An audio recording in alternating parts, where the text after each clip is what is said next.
বিশ্ববিদ্যালয়ে কেন্দ্রীয় ছাত্র সংসদ ডাকসু নির্বাচন হয়েছিল এবং আল্লাহর রহমতে আপনাদের দোয়ায় সেই নির্বাচনে ভিপি নির্বাচিত হয়ে প্রথম ঢাকার বাইরে সফরে এসেছিলাম ব্রাহ্মণবাড়িয়া এবং ব্রাহ্মণবাড়িয়া সেই সফরে আসতে গিয়ে যে কি বৈচিত্র্যময় অভিজ্ঞতা সেটা আমাদের কিছু সহকর্মীরা বলেছে যে রাস্তার মাঝে ট্রেন থামিয়ে দিয়েছিল।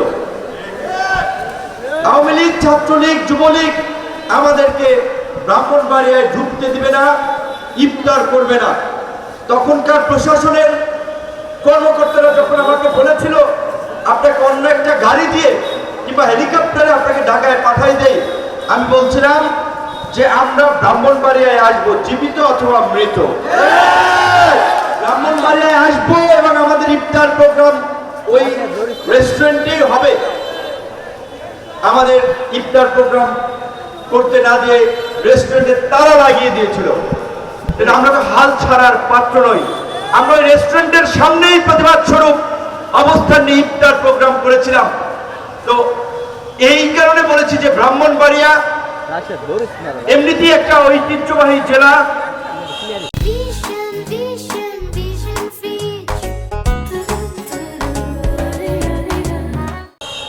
বাংলাদেশের গুরুত্বপূর্ণ আলেম ওলামা, ধর্মীয় নেতৃবৃন্দ থেকে শুরু করে বিভিন্ন শ্রেণী পেশার অনেক গুণী জ্ঞানী মানুষ এই ব্রাহ্মণবাড়িয়াতে জন্মগ্রহণ করেছেন। আন্দোলন সংগ্রামের ক্ষেত্রে ব্রাহ্মণবাড়িয়া দেশের বিভিন্ন অঞ্চলের মানুষের জন্য সাহস, শক্তি, শৌর্য, বীর্যের প্রতীক হিসেবে বিবেচিত। যদিও মাঝে মাঝে আপনারা নিজেরাও মারামারি করে পরিস্থিতি আতঙ্কিত করে বলেন, তো আমার অনুরোধ থাকবে নিজেরা কিন্তু মারামারিতে জড়ান দেবে না। আমি বিশেষ করে ব্রাহ্মণবাড়িয়ার আমাদের এই দলকে গোড়াপত্তনের ক্ষেত্রে যারা সহযোগিতা করেছেন সেই ছাত্র, যুবক, তরুণরা, এইখানে আশরাফুল হাসান টপু এখন আমাদের দলের সভাপতি, তানভীর ছাত্র নেতা থেকে এখন আমাদের দলের সেক্রেটারি, হাসান ওবায়দুল ভাই সিনিয়র সহসভাপতি, ফখরুদ্দিন মোল্লা, হিজবুল্লাহ, তারপর অনেক নেতৃবৃন্দ আছে, আমি নাম বলতে গেলে 5 মিনিট লেগে যাবে। ঢাকা বিশ্ববিদ্যালয় প্রাচ্যের অক্সফোর্ড কিংবা যে বিশ্ববিদ্যালয় থেকেই মূলত আমাদের রাজনৈতিক উত্থান, ডাকসু নির্বাচন 28 বছর পরে হয়েছে, আবার এইবার হতে যাচ্ছে। সেই ঢাকা বিশ্ববিদ্যালয় আমাদের ছাত্র সংগঠনের ভারপ্রাপ্ত আপনার আহ্বায়ক জনাব সানাউল্লাহ আপনাদের এই এলাকারই সন্তান। এই সংগঠনের সৃষ্টি শুরু থেকে এখন পর্যন্ত ব্রাহ্মণবাড়িয়ার নেতৃবৃন্দ দেশে এমনকি দেশের বাইরে প্রবাসী সংগঠন ও সংগঠনের ক্ষেত্রে এই যে ছবি দেখা যাচ্ছে দুলাল ভাই থেকে শুরু করে অনেকেই গুরুত্বপূর্ণ ভূমিকা রেখেছেন। তাদের প্রতি কৃতজ্ঞতা। তপুর পরিবার সেদিন সেই ইফতার প্রোগ্রামে ওর বাবা সরাসরি আমাদের পাশে থেকে সাহস দিয়েছিলেন, শক্তি জুগিয়েছিলেন, তাদেরকে আমরা কৃতজ্ঞতা জানাই। আমাদের নেতৃবৃন্দ সম্ভবত সংবাদ সম্মেলনের মাধ্যমে তারা বলেছিল যে ব্রাহ্মণবাড়িয়ায় আমাদের 6টি আসনের প্রার্থী ঘোষণা হবে। তো আমি স্পেসিফিক ভাবে আমরা একটু আলাপ আলোচনা করে সিদ্ধান্ত নিতে পারিনি, যার ফলে অন্তত যারা সম্ভাব্য প্রার্থী হিসেবে যারা কাজ করছেন আমাদের আলোচনা আছে সেই নামগুলো জাস্ট আমি পরে বলতে চাই। এখানে নামগুলো যেমন ব্রাহ্মণবাড়িয়ার 2 মোশাররফ হোসেন, লিটন হুসাইন, 3 আশরাফুল হাসান টপু, 4 ফখরুদ্দিন মোল্লা, 5 তানভীর মেহেদি ভাই, 6 আলাউদ্দিন ভাই, শফিক ভাই, এরকম অনেকে আছে। কিন্তু আমরা এটা চূড়ান্ত এখনই ঘোষণাপত্র দিচ্ছি না। আমরা একটু অবস্থা প্রেক্ষাপট পর্যালোচনা করে আমরা একটা ফাইনাল 100 আসনের প্রার্থী তালিকা খুব শীঘ্রই ঘোষণা করব। সেখানে ইনশাআল্লাহ ব্রাহ্মণবাড়িয়ার 6টি আসনের প্রার্থীদের তালিকা থাকবে। মাগরিবের আজানের সন্নিকটে জাতীয় রাজনীতি এবং এই জুলাই গণ অভ্যুত্থানের প্রেক্ষাপটে সংক্ষিপ্তভাবে দুটো কথা বলে বিদায় নিতে চাই।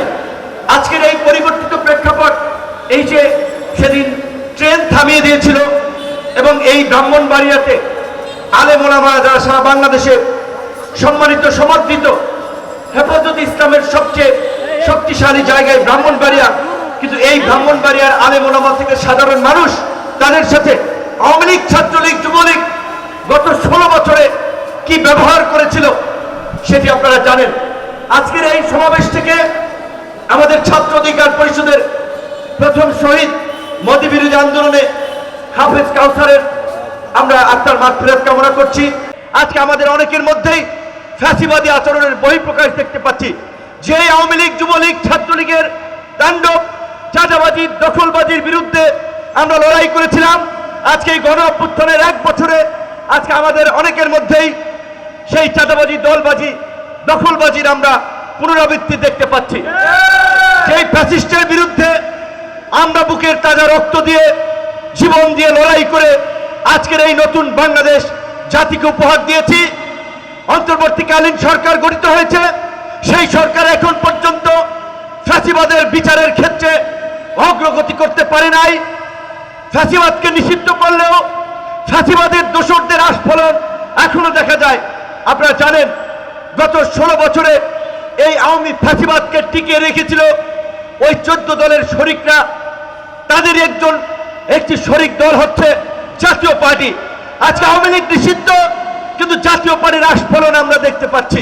তাই আমরা পরিষ্কারভাবে সরকারকে বলতে চাই, অনতিবিলম্বে জাতীয় পার্টির কার্যক্রমেও নিষেধাজ্ঞা দিতে হবে এবং এই জুলাই গণ অভ্যুত্থানে আওয়ামী লীগ এবং আওয়ামী লীগের যে সমস্ত দোসর জাতীয় পার্টি সহ জড়িত, নির্বাচনের আগেই তাদের রাজনৈতিক কার্যক্রমে নিষেধাজ্ঞার বিষয়ে চূড়ান্ত সিদ্ধান্ত দিতে হবে। তাই আমরা অন্তর্বর্তীকালীন সরকারকে, বিশেষ করে ডক্টর ইউনূসকে আমরা বলতে চাই, আপনার প্রতি মানুষ যে আশা আকাঙ্ক্ষা নিয়ে যে স্বপ্ন দেখেছিল, আপনি মানুষকে নিরাশ করবেন না, সেই স্বপ্নকে দুঃস্বপ্নে পরিণত করবেন না। অন্তত এই যে 6 মাস আগামীতে আপনাদের হাতে আছে, উপদেষ্টা পরিষদ পুনর্গঠন করুন, প্রশাসনকে ঢেলে সাজান, অন্যথায় আপনারা নির্বাচন করে বিদায় নিতে পারবেন না। নির্বাচনের আগে সংকট দেখা দিলে স্বাভাবিকভাবেই আরেকটি নির্বাচনকালে নিরপেক্ষ সরকারের প্রয়োজনীয়তা হতে পারে। কারণ এই সরকারের বেশ কিছু উপদেষ্টার বিরুদ্ধে দুর্নীতি, স্বজনপ্রীতি এবং সীমাহীন অনিয়মের অভিযোগ। তাই এই অবস্থা চলতে থাকলে নির্বাচনের আগে কিন্তু নির্বাচনকালীন সরকারের দাবি জোরালো হবে এবং আমাদের অবস্থান হয়তো সেই দিকে থাকবে।